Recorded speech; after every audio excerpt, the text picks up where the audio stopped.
আমাদের আর কিছুই বলার নেই, কিছুই করার নেই।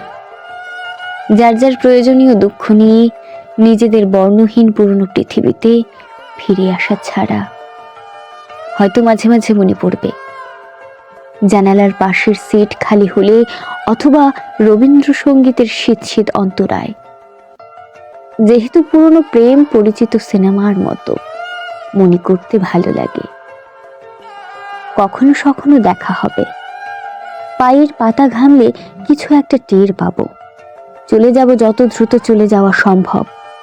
তুমিও দাঁড়িয়ে থাকার ভুল করবে না জানি, তবুও যদি কোনো শান্ত স্বপ্নের ভেতরে পাখিদের ডানা ঝাপটানো দেখে তোমার জল তেষ্টা পায়, বুঝে নিও সে একই স্বপ্ন আমিও দেখেছি।